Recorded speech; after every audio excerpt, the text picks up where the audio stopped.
Hi, so in this video we're going to learn about imaginary numbers, and imaginary numbers come from the number I. So what is I? Well, I is a number, but it's a very special number. So what it is that I squared is defined to be -1. So that means that I is equal to the square root of -1.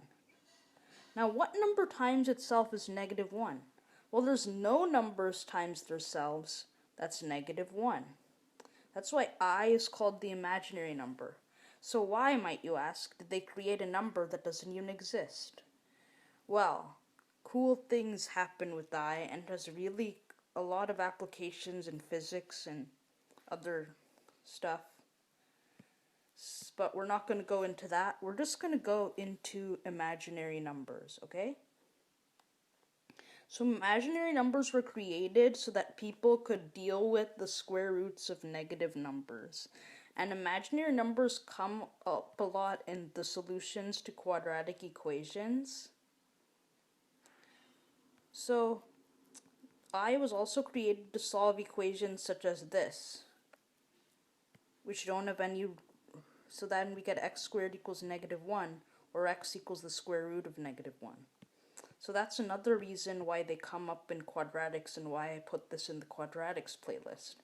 Because the solutions to some quadratic equations are imaginary numbers. So let's get started. Now, we know that I squared is equal to -1. Now what's I cubed? Well, that would be I squared times I. So it would be -1 times I. Right?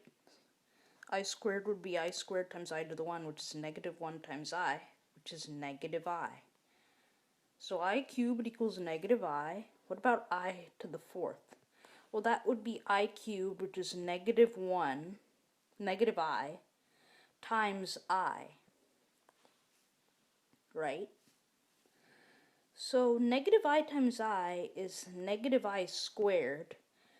Well, I squared is -1, so this is -1, or 1. And then if you have I to the 5th, it's 1 times I, because it's I to the 4th times I, which is just the square root of -1, or I. So as you can see, every 5th power, it goes back to the square root of -1. But otherwise, the powers keep changing. So it goes square root of -1, -1, -I, 1, square root of -1, -1, -I, and it keeps going like that every time you move up the power. Okay? So that's another cool thing about I. And then let's talk about the square roots of negative numbers. So let's say we have the square root of -4. Well, using the rules of radicals, we can break this down into the square root of -1 times the square root of 4.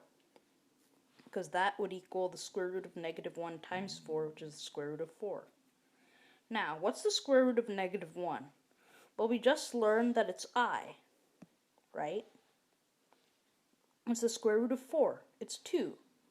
So that means that the square root of -4 equals 2i. Okay? This is really important because it'll come up a lot when we solve quadratics using a method called completing the square. And now let's do another example. So let's do the square root of -3. Well, that equals the square root of -1 times the square root of 3. So that would equal I times the square root of 3, or I root 3. So that's another example. So all we do is we break this up into I times the square root of something. So that's how you deal with the square roots of negative numbers, and you'll see why I've made this video in the quadratics playlist when we learn about completing the square. So until then, I hope you like this video.